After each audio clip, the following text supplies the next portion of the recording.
দেখুন, প্রদীপ্ত যখন বলছিল আমি 2002-তে শেষ এসআইআর এর পরে সমস্ত সংবাদপত্রে দেখছিলাম তৃণমূল নেতারা বলছিলেন যে এসআইআর এর চূড়ান্ত তালিকায় যেহেতু 28 লক্ষ নাম বাদ গেছে তাই বামফ্রন্টের ভরাডুবি হবেই।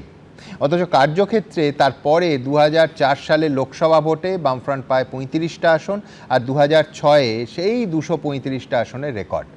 বিহারে এসআইআরে আমরা দেখলাম শাসক ক্ষমতায় ফিরে এলো। সুতরাং সজলরা কি এসআইআরকে কিছুটা প্রাপ্যের অতিরিক্ত গুরুত্ব দিচ্ছে, প্রশ্ন উঠবেই। আজকে 3 কোটি মানুষের নাম বাদ গেছে উত্তরপ্রদেশে, তাদের ভোট বোধহয় 26-এর পরে 27-এ হবে। সেখানে তো যোগী ছটপট করছেন না।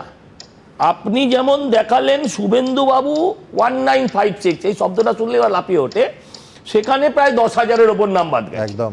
তাহলে তো শুভেন্দু বাবু সুপ্রিম কোর্টে যাচ্ছেন না। শুভেন্দু বাবু এসআইআর শব্দটা বাদ দিয়ে অন্য কিছু নিয়ে আলোচনা করছেন না, এসআইআর নিয়ে বলছেন। কেন বলছেন? তার কারণটা হচ্ছে, দেখুন, কুণাল বাবু যেটা বললেন, বাবু বলে ভদ্রতা করলাম, যে মানে যা নাম বাদ গেছে সব মৃত, কিন্তু এই মৃত ভোটাররাই তো তৃণমূলের মৃত সঞ্জীবনী সুধা। এই মৃত ভোটাররাই তো তৃণমূলকে বাঁচিয়ে রেখেছে। কি যেন একজন গায়কের নাম এক্ষুনি, দ্বিজেন মুখোপাধ্যায়।